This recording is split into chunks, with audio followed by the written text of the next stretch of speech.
All right, so look, this is how things are gonna go, right?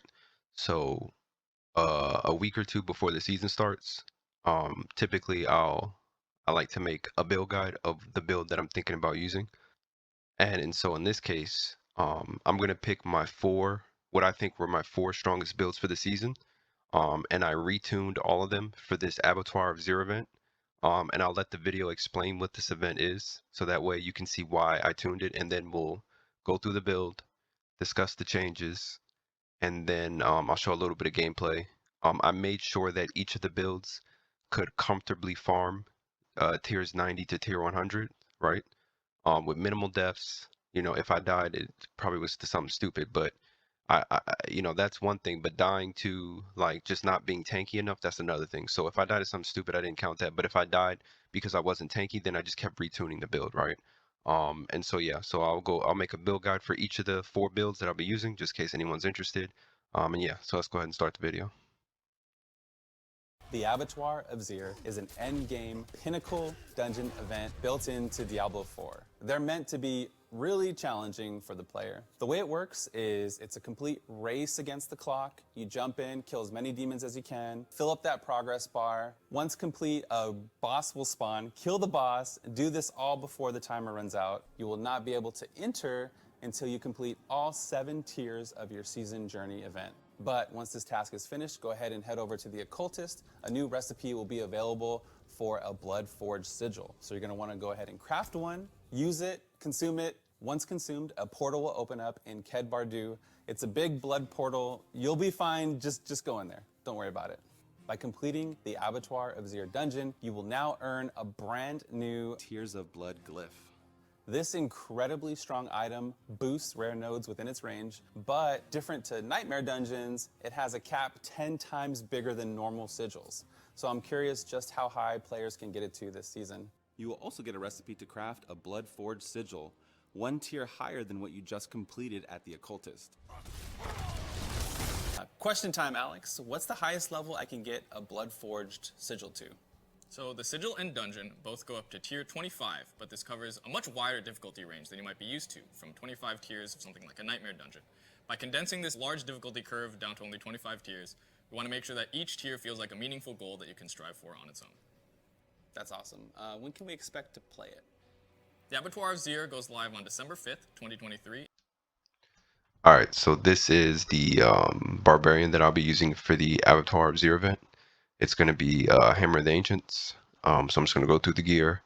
And there's a couple things that I want to talk about. And then after we go over the build, I'll show some gameplay and then we'll call it. For starters, for the helmet, now let's start with this. You have two options here.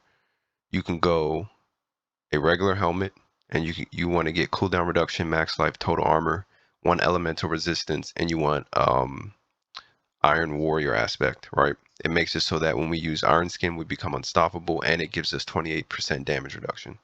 Now, with this helmet, you will be sitting at a potential 13,000 armor. You can use Tusk Helm of Jorts the Mighty, and I was using it, and I was able to clear out dungeons. But at the same time, I do feel like I was just a little bit too squishy. Your total armor potential is 10.7. On my build, I only have 8,000. And yeah, the times that I would die, it was kind of getting on my nerves. So I swapped over to a regular helmet. The thing with this build is, you do a ton of damage, so you don't need all the extra damage. It's kind of going overkill in the damage. As long as you can one-shot everything, you don't need stuff like this, right? I mean, it's nice to have, but you don't need it. I think I'd rather go with defense than offense especially on this build. So that's what I did there. On the chest piece, you're gonna want damage reduction from close and distant, total armor, and 1 elemental resistance again. And you're gonna put disobedience on it. On the gloves, you want crit chance, lucky hit chance, 4 ranks of Hammer of the Ancients, attack speed, and you're going to want the Relentless Berserkers aspect. It gives us a chance to extend the duration of berserking, and we want to make sure we stay in berserking as long as possible. Then we're going with Tabolt's Will on the legs.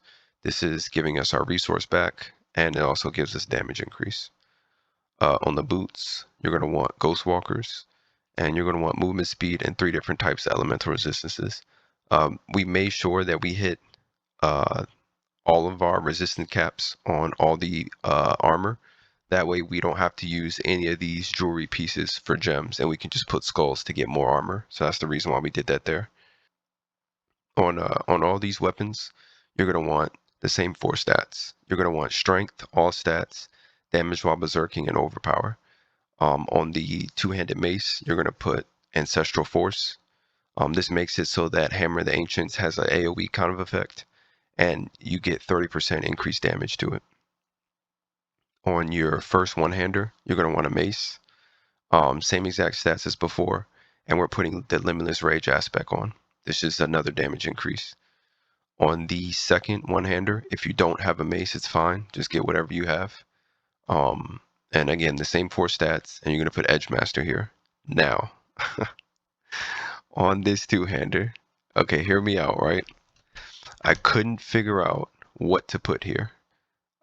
Initially, I had the aspect where if you swap weapons 8 times, your next skill is guaranteed to overpower, and it does like the 100% multiplicative overpower damage or whatever it is, right? But the problem I had with that was it just slowed me down trying to swap back and forth, and it got really annoying. I went to the training dummy, and I wanted to test this out to see if it would do anything. Now I know that there will be 7 seconds where this is a dead aspect, like it won't work, because the way it works is every 7 seconds you get a 60% damage increase based on a certain damage type, and so our damage type is physical. But after that's over, the cold, poison, and shadow we don't do, so it's a dead stat. So again, you don't have to use this. All I'm saying is that when I used it, now I did have Tusk Helm of George the Mighty on, but all I'm saying is I hit the highest damage I've ever hit while testing this. I hit 100 mil. And so now I'm just not going to take it off. I don't care if it's not the best choice. It's just what I'm going to use. I don't have proof to prove to you that I hit for 100 mil, but I do have a clip that I'll show where I hit 90 mil, and that's close enough. Just going to have to take my word for it. And I'll show you the clip after all this. Then you go on Banish Lord's Talisman. This just makes it so that we get a free overpower every time we spend 300 resource. On the next ring, you're going to want the Unrelenting Fury aspect. This makes it so that every time we kill an enemy or we hit a boss with our Hammer of the Ancients, we get 30% of its base cost in Fury back. And the perks you're going to want are Crit Chance, Damage while Berserking, Resource Generation, and Max Life. On the second ring, we're going with the Ring of Red Furor. Every time you spend 100 Fury, your next cast of Hammer of the Ancients is guaranteed to crit. Okay, so now we'll go over the skill tree real quick. So you're going to want 2 points in a Lunging Strike. You're going Hammer of the Ancients, making sure you pick up Furious Hammer of the Ancients. The reason being, it does more damage based on the max amount of Fury that you have when you use it. Then you're going to want Imposing Presence for the additional max life. This build has a potential of 17,000 max life, and that does not include Imposing Presence. And it also does not include when you pop Challenging Shout, you get a bonus 20,000. So you're easily sitting over 20,000 max life. Then you're going to go Rallying Cry.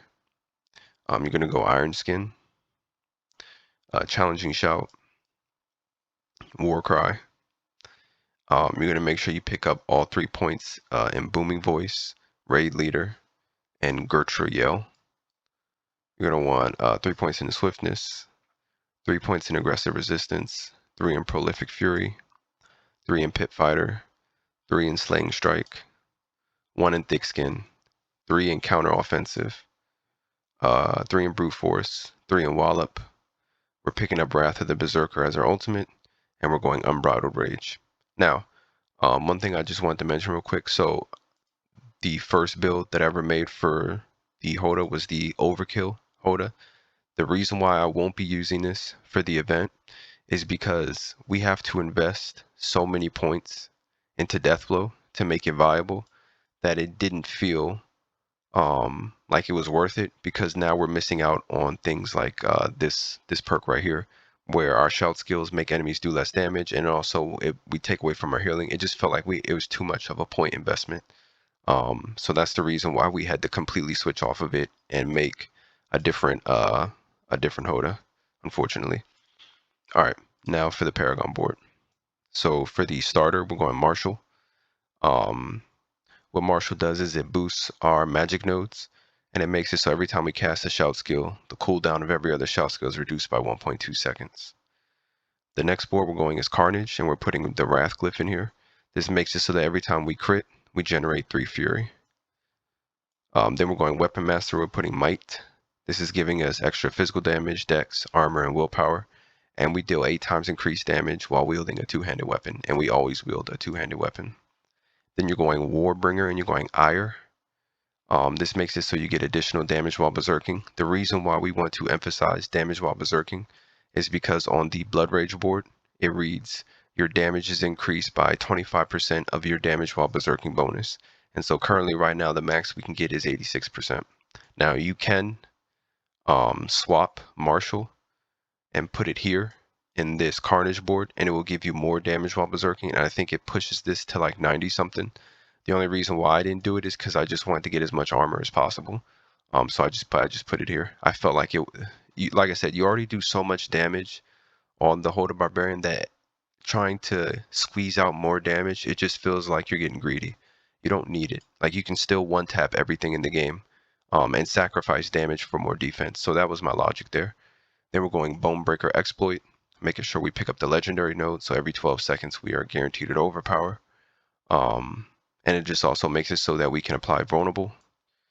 And then lastly, again, we're picking up the Blood Rage board only to pick up the legendary node. And we pick up this little bit of damage while berserking. And we'll quickly go over the vampiric powers. So you're going to want Prey on the Weak for the additional damage to vulnerable enemies, Metamorphosis for the unstoppable, Blood Boil so that way we can overpower. Then we have an additional source of overpower, Sanguine Brace for the fortify and the crit chance, and Undying for the heals. And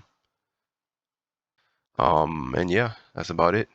Not really much to discuss. This class is extremely easy. It's probably the best class in the game. And I'll just show some gameplay real quick. And I just wanted to show you that 90 million that I said. It's actually coming up right over here. I have it slowed down just so you can see. So I evade in. I hit these enemies one time. It doesn't kill them. But on the second time, you're going to see the 90 million right there. 91 million. I just wanted to show you that I'm using the little elemental aspect with the little spinning circles.